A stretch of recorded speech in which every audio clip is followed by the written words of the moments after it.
بسم اللہ الرحمن الرحیم.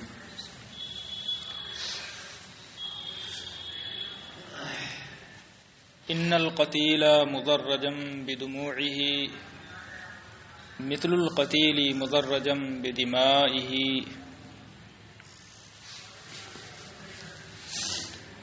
قتیل فعیل بمعنی مفعول ہے، جیسے جریح مجروح کے معنی میں آتا ہے.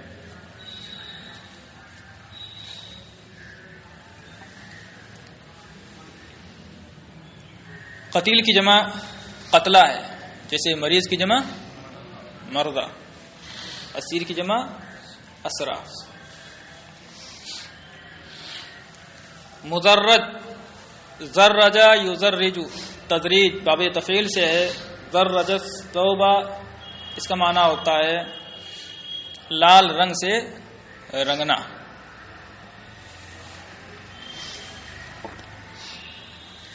دموع دمعون کی جمع ہے، دمعون کا معنی آنسو. اور دماء یہ کس کی جمع ہے؟ دمون کی جمع ہے، دم بمعنی خون. قتیل انا کا اسم ہے، مدرجم بدموعہ یہ قتیل سے حال ہے. مثل القتیل یہ خبر ہے انا کی. مدرجن یہ بھی حال ہے القتیل سے، بدمائہ مدرجن سے متعلق.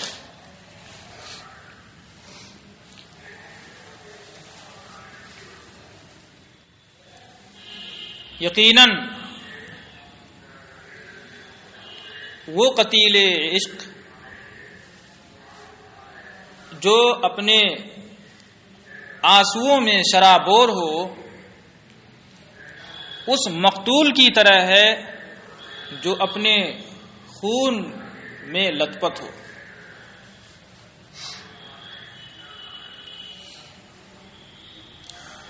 بے شک وہ قتیل عشق جو اپنے آنسوؤں سے لت پت ہو، اپنے آنسوؤں سے شرابور ہو، آنسوؤں میں، اس مقتول کی طرح ہے جو اپنے خون میں لت پت ہو، خون میں نہایا ہوا ہو. کپڑا جب رکھتے ہیں تو کیسے رکھتے ہیں؟ چھڑکاؤ کرتے ہیں؟ نہیں، دبا کر کے پھر نکالتے ہیں. تو وہ جو رنگ ہوتا ہے سب پر چڑھ جاتا ہے، لگ جاتا ہے ایک ساتھ.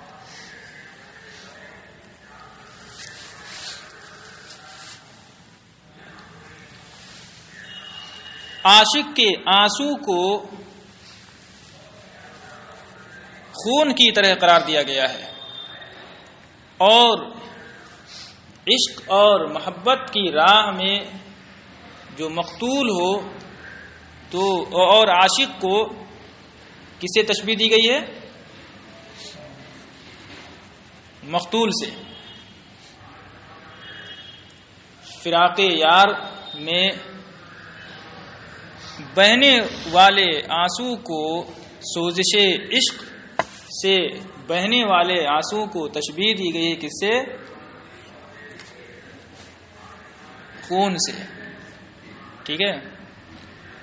اور عاشق قتیل عشق یعنی عاشق کو قرار دیا گیا ہے کس کی طرح؟ مقتول کی طرح. یہ بتانے کے لیے کہ عشق اور محبت کا معاملہ بہت عظیم ہے، بہت بھیانک ہے.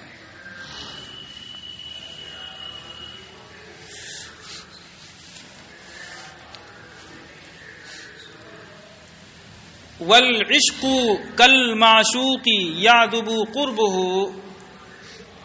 للمبتلا وینال من حوبائہ.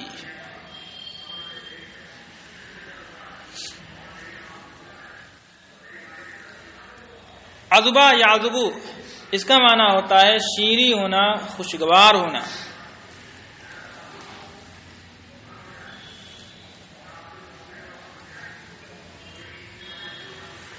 اور مبتلا یہ باب افتعال سے اس میں مفعول کا صیغہ ہے. ابتلا یبتلی کا معنی آزمانا، مبتلا مراد المبتلا بالعشق والحب، جو محبت کی آزمائش میں پڑا ہوا ہو، مراد عاشق. ٹھیک ہے. نالا ینالو حاصل کرنا، پانا. نالا من نفسی کسی کی جان لے لینا. نالا من عرضی کسی کی عزت لینا، عزت کو پامال کرنا. ٹھیک ہے. تو یہاں ہلاک کرنے، جان لینے کے معنی میں ہے. ٹھیک ہے. حوبا کا معنی جان، حوبا کی جمع حوباوات، جیسے صحرا کی جمع صحراوات. اور حوبا دم القلب کو بھی کہا جاتا ہے، دل کے خون کو.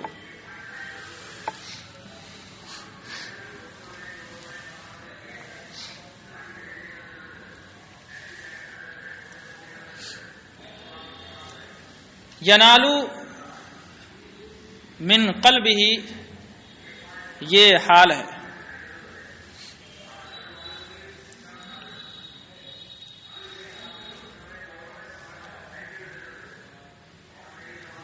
اور حوباہی جو ضمیر ہے مضاف الیہ کے، یہ لوٹ رہی ہے کس کی طرف؟ المبتلا کی طرف. اور ینالو کی جو ضمیر مرفوع ہے مستتر، وہ لوٹ رہی ہے عشق کی طرف.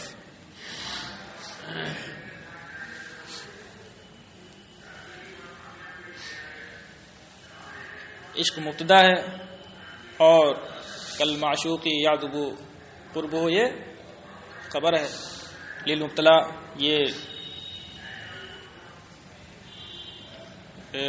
یعذب سے متعلق ہوگا.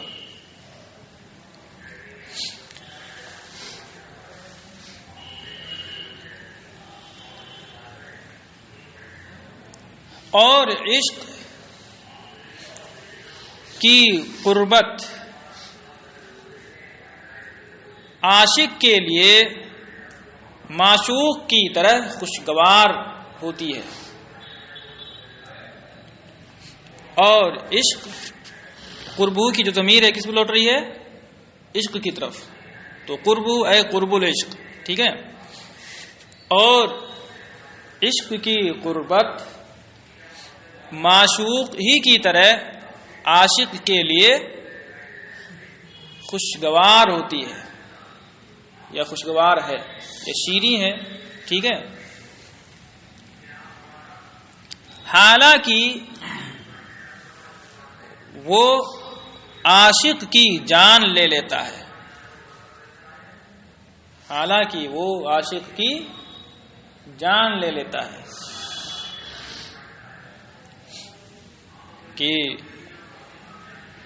محبوب کی یاد میں ہمیشہ تڑپتا رہتا ہے اور سوزش عشق کی شدت اور تکلیف سے ہمیشہ دوچار رہتا ہے. پھر بھی عاشق کے نزدیک عشق بہت شیریں ہے، بہت خوشگوار ہے، ایسے ہی جیسے محبوب کا وصال، محبوب کی ملاقات کیا ہوتی ہے؟ خوشگوار ہوتی ہے. جیسے محبوب کا دیدار اچھا لگتا ہے.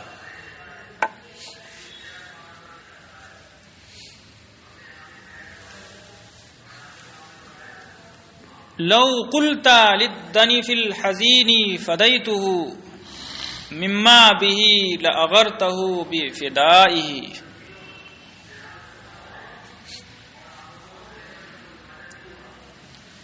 لو قلتا سے لے کر کے مما به تک یہ شرط ہے اور لاغرته بفدائه یہ جزا ہے. ٹھیک ہے. اب للدنف تفصیلی میں جاؤ گے تو للدنف یہ قلتا سے متعلق ہوگا اور الحزین یہ صفت ہے الدنف کی. اور فدیتہ مما به، مما به فدیتہ سے متعلق ہوگا، فدیتہ سے متعلق ہوگا. اور فدیتہ مما به یہ مقولہ ہے قلتا کا مفعول بھی ہے محلن، ٹھیک ہے. بفدائی میں جو ضمیر ہے فدا یہ مصدر ہے اور مضاف ہے مفعول بھی کی طرف. اصل ہوگی بفدائی کا ایاہو.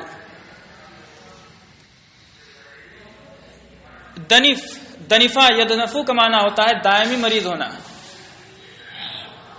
ایسی بیماری میں مبتلا ہونا کہ جو ہمیشہ رہے، اس سے کبھی نجات کی امید نہ ہو، شفایابی نہ ملے.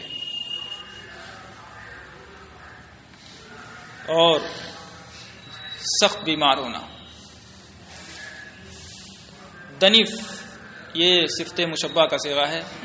اگر اس وزن پر صفت لائیں تو ایسی صورت میں واحد کے لیے واحد، تثنیہ کے لیے تثنیہ، جمع کے لیے جمع، مؤنث کے لیے مؤنث، مذکر کے لیے مذکر. دنفن، دنفتن اور ادناف اس طرح لاؤ گے، ٹھیک ہے. اور اگر دنف، دنفا یدنفو دنفن، دنف مصدر کے وزن پر بھی صفت کا صیغہ آتا ہے، صفت کے معنی میں مصدر بھی استعمال ہوتا ہے اس کا. تو اگر دنفن مصدر کو صفت کے معنی میں استعمال کریں تو صورت میں واحد، تثنیہ، جمع، مذکر، مؤنث سب کے لیے یکساں استعمال ہوگا، ٹھیک ہے. رجل دنفن، امرأۃ دنفن، رجال دنفن اور نساء دنفن سب کے لیے یکساں. حزین جمع حزنا. فدا یفدی اس کا معنی ہوتا ہے مال وغیرہ دے کر کے قیدی کو چھڑانا، آزاد کرنا. فدا ہو بنفسہ کسی پر اپنی جان قربان کرنا.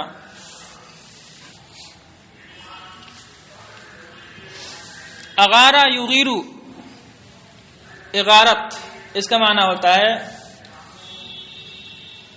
غیرت میں ڈالنا، غیرت پر ابھارنا. اغرتہ اس کی اصل کیا ہے؟ اغیرتہ. ظاہر ہے یہ کیا ہے؟ اجوف یائی ہے، ٹھیک ہے. تو اصل کیا ہوگی؟ اکرمتا کے وزن پر اغیرتا، ٹھیک ہے. یا کی حرکت ما قبل کو دے کر کے یا کو الف سے بدل کر حذف کر دیا گیا ہے، ٹھیک ہے.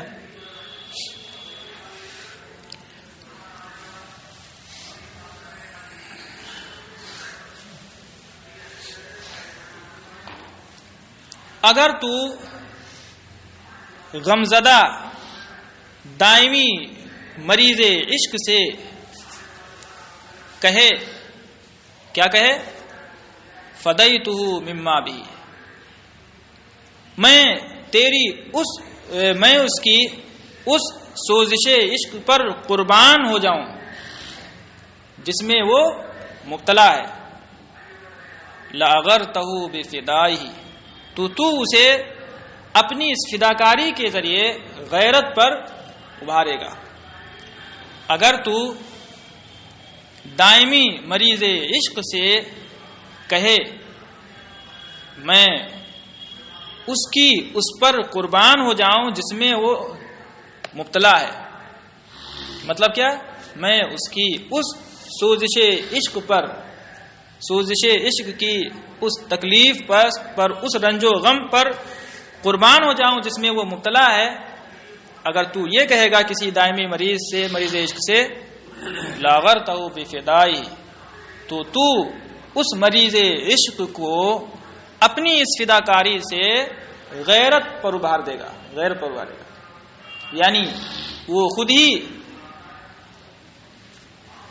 اپنے رنج و غم پر قربان ہو جائے گا، اسے غیرت آ جائے گی تیری اس بات سے، کیونکہ اسے یہ ڈر ہوگا کہ کہیں اس کی جگہ جو فداکاری پر آمادہ ہے وہ نہ لے لے. یعنی اپنے محبوب کی محبت کو وہ کھونا کسی صورت میں نہیں چاہے گا.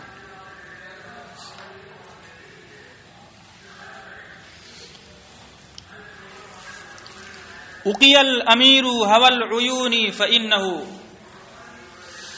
ما لا يزول بباسه وسخائه. وقا یقی وقایتن، اس کا معنی کیا ہوتا ہے؟ بچانا.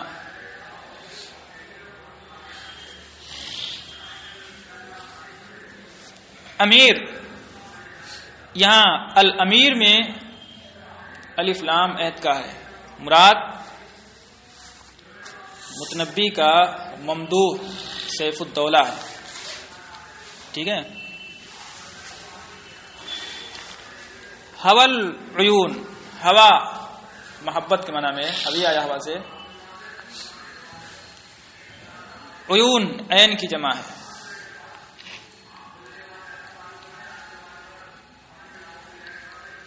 عین کا معنی آنکھ. یہاں بولا گیا ہے جز اور مراد کیا ہے؟ کل. آنکھوں کی محبت مراد محبوب ہے. ٹھیک ہے. صرف آنکھیں مراد نہیں ہے اس کی، تو مجازی مرسل ہے.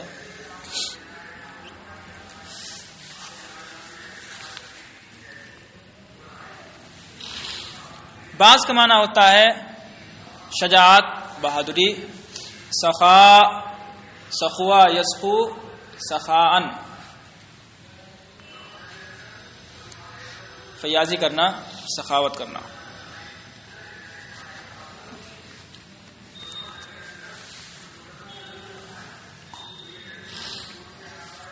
یہ اقی الامیر هوى العیون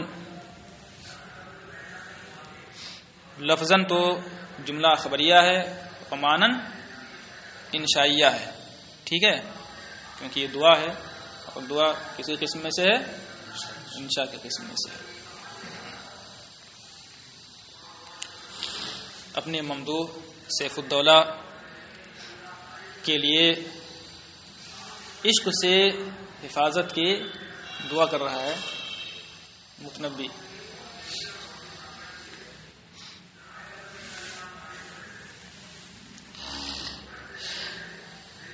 هوى العیون یہ وقیہ کا مفعول بھی ہے. ٹھیک ہے. اور الامیر یہ نائب فاعل ہے.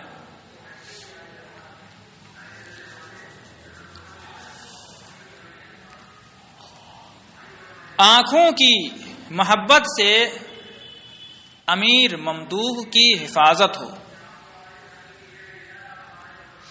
آنکھوں کی محبت سے امیر ممدوح بچایا جائے، یعنی اللہ امیر ممدوح کو آنکھوں کی محبت سے محفوظ رکھے. فَإِنَّهُ میں جو فائے تعلیلیہ ہے، اس لیے کہ یہ ایسی چیز ہے جو اس کی بہادری اور سخاوت سے دور ہونے والی نہیں ہے. لا یزول، دور ہونا زالا یزول. اس لیے کہ محبت ایسی چیز ہے جو اس کی بہادری یعنی ممدوح کی بہادری اور سخاوت سے دور نہیں ہونے والی ہے. میرا ممدوح تو قوت و طاقت، سخاوت و جود و سخا کے ایسے مقام پر فائز ہے کہ مشکل سے مشکل امر کو ٹال سکتا ہے. لیکن محبت کا معاملہ ایسا معاملہ ہے کہ وہ اپنی شجاعت و بہادری اور سخاوت سے بھی نہیں ٹال سکتا ہے. اتنے بلند مقام پر فائز ہونے کے باوجود اس سے مقابلہ نہیں کر سکتا ہے.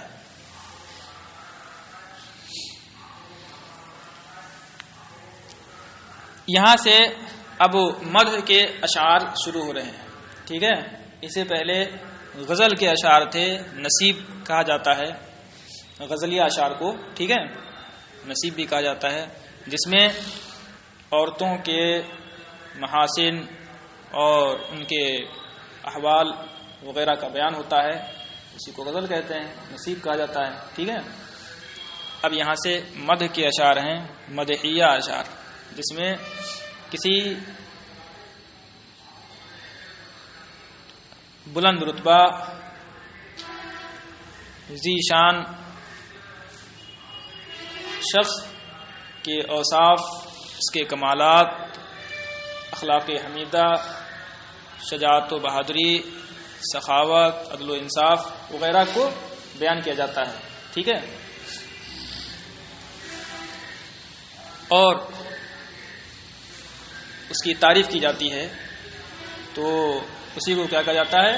مدح کہا جاتا ہے، تعریف کے اشعار۔ عرب کی عادت ہوتی تھی کہ جب بھی قصیدہ لکھتے تھے تو پہلے غزلیہ اشعار لکھتے تھے، پھر اس کے بعد اصل مقصد پر آتے تھے۔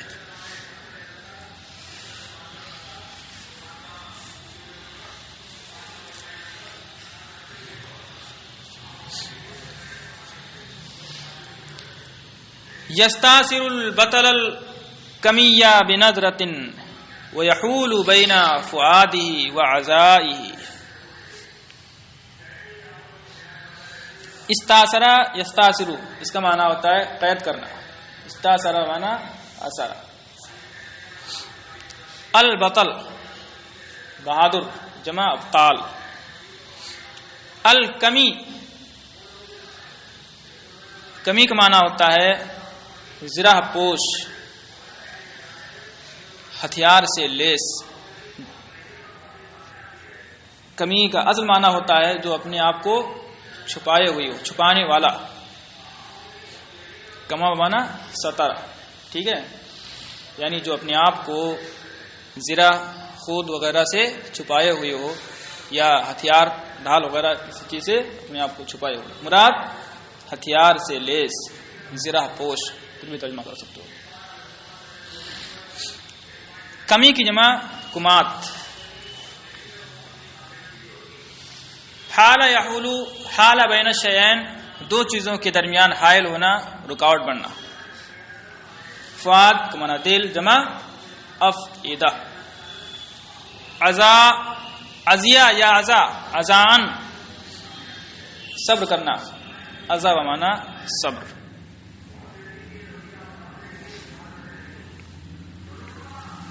فؤادہ عزائہ، دونوں میں جو مضاف الیہ کی ضمیریں ہیں وہ لوٹ رہی ہیں کس کی طرف؟ البطل الکمی کی طرف۔ اور یستاثرو کی جو فاعل کی ضمیر ہے، ضمیر مستتر، وہ کدھر لوٹ رہی ہے؟ ہاں، ہوا کی طرف، ہوا العیون، ٹھیک ہے۔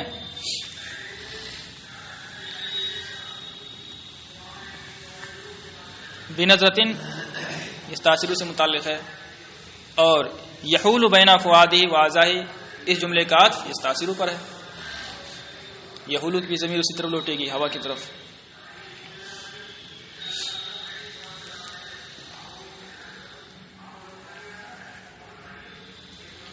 وہ ہتھیار سے لیس بہادر کو ایک ہی نگاہ میں قید کر لیتی ہے۔ کیا؟ محبوب کی محبت، معشوق کی محبت، ہتھیار سے لیس بہادر کو ایک ہی نگاہ میں اپنا اسیر بنا لیتی ہے، اور اس کے دل اور صبر کے درمیان حائل ہو جاتی ہے کہ اب وہ صبر نہیں کر پاتا ہے اور ہمیشہ اپنے محبوب کے فراق میں گریہ وزاری کرتا رہتا ہے، روتا رہتا ہے۔ دل اور صبر کے درمیان حائل ہو جاتی ہے محبت، صبر کی رسائی دل تک نہیں ہو پاتی ہے کہ صبر کر کے بیٹھا رہے۔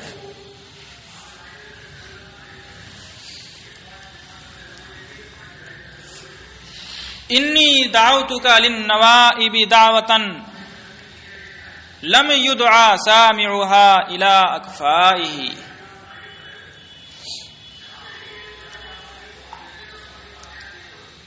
نوائب نائبہ کی جمع ہے، نائبتن کا معنی مصیبت، حادثہ۔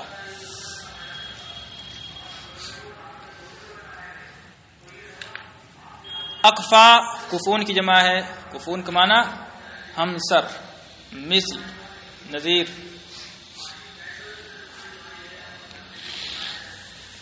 للنوائبی میں جو لام ہے وہ یا تو عندہ کے معنی میں ہے، لام بہت سارے معنی کے لیے آتا ہے، کچھ ہی پڑھے ہوں گے شرح میں وغیرہ میں، ٹھیک ہے. لام تقریباً 22 معنی کے لیے آتا ہے، انہی میں سے ایک کیا ہے؟ عندہ کے معنی میں. ٹھیک ہے، یہ معنی پڑھا ہے کہ نہیں پڑھا ہے اس میں؟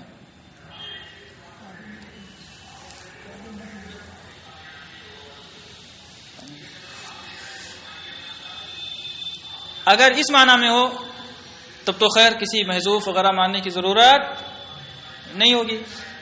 انی دعوتک للنوائبی، اے ممدوح امیر میں نے مصیبتوں کے وقت تجھے پکارا.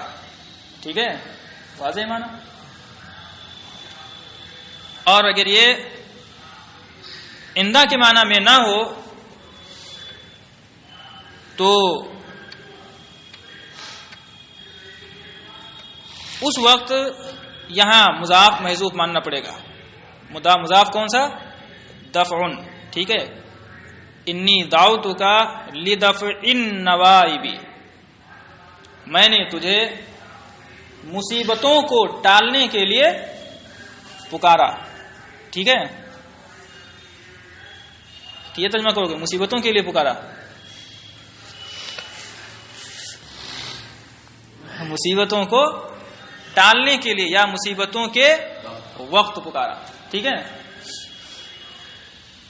دعوتن یہ مفعول مطلق ہے دعوتو سے، انا کا اسم یا ہے اور دعوتو یہ خبر ہے.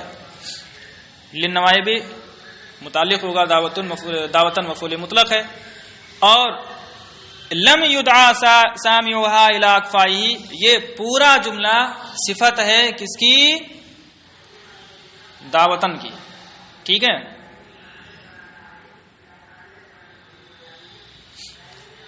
سامعها کی جو ضمیر ہے یہ لوٹ رہی ہے کس کی طرف؟ دعوتن کی طرف. اور یہ جملہ مستانفہ بھی ہو سکتا ہے الگ سے، پھر بھی سامعها کی ضمیر لوٹی کس کی طرف؟ دعوتن کی طرف. اس میں حاشیے میں گڑبڑی ہے، نوائب نہیں ہے، نوائب نہیں لوٹے گی، اس کو بنا لینا، کیونکہ مصیبتوں کا سننے والا کا کیا مطلب ہے؟ پکار کو سننے والا نہ ہے.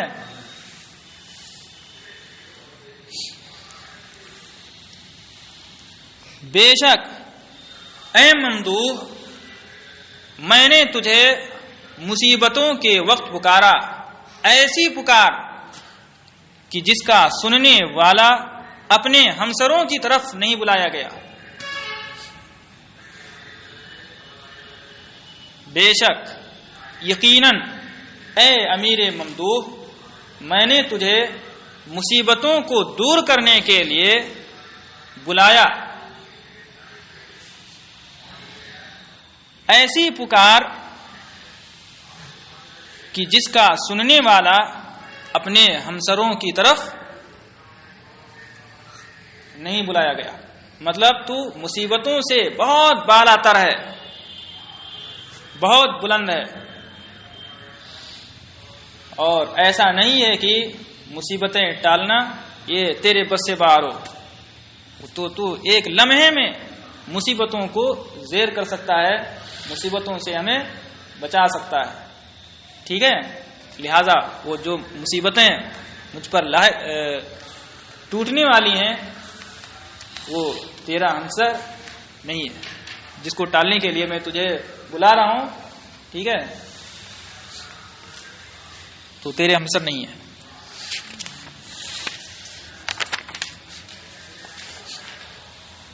آگے والا شعر بھی اسی سے متعلق ہے. ٹھیک ہے. فَأَتَيْتَ مِنْ فَوْقِ الزَّمَانِ وَتَحْتِهِ مُتَسَلْسِلًا وَأَمَامِهِ وَوَرَائِهِ.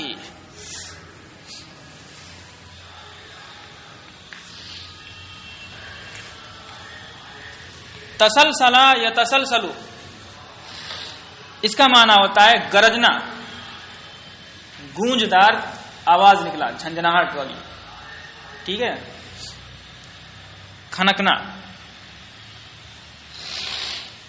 یہاں گرجنے کے معنی میں مناسب ہے۔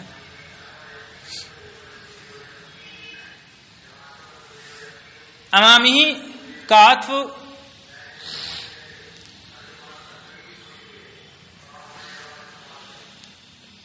اس سے پہلے تحتی پر ہے،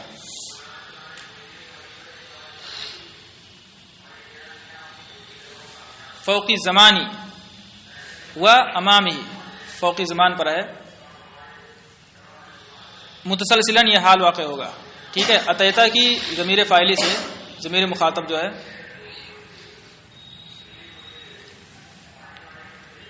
میں نے بلایا تو کیا ہوا، فاتیت من فوق زمانی و تحتی، تو اے ممدوح تو زمانے کے اوپر اور نیچے سے، آگے اور پیچھے سے گرجتا ہوا آیا۔ امامی ورائی یہ سب کی ضمیریں کس پر لوٹ رہی ہیں، زمان کی طرف۔ میں نے مصیبتیں ٹالنے کے لیے، میں نے مصیبتوں کے وقت تجھے پکارا تو تو زمانے کے اوپر، نیچے، آگے اور پیچھے سے گرجتا ہوا آیا، یعنی چاروں طرف سے تو نے میری حفاظت کر لی، مجھے بچایا، اور چاروں طرف سے مصیبتوں کے حملے سے مجھے تو نے محفوظ رکھا، حملے کو تو نے روکا۔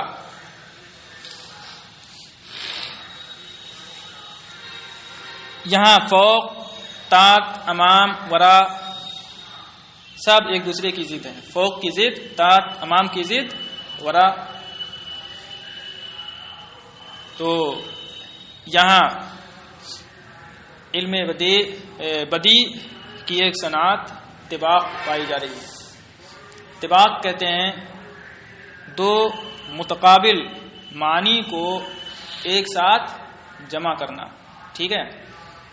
اب اگر دونوں ایجاب کی صورت میں ہوں تو اس صورت میں اسے طباق ایجاب کہا جاتا ہے، اور اگر سلب کی صورت میں ہو، یعنی ایک ایجاب ہو اور ایک سلب ہو، تو اس صورت میں اسے طباق سلب کہا جاتا ہے، جیسے یعلمون لا تعلمون، ٹھیک ہے۔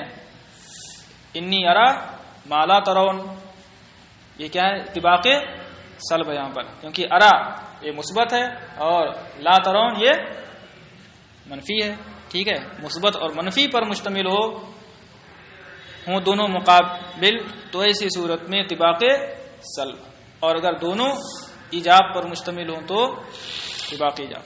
ظاہر سی بات ہے یہاں وہ صورت تو ہے نہیں، دوسری والی صورت۔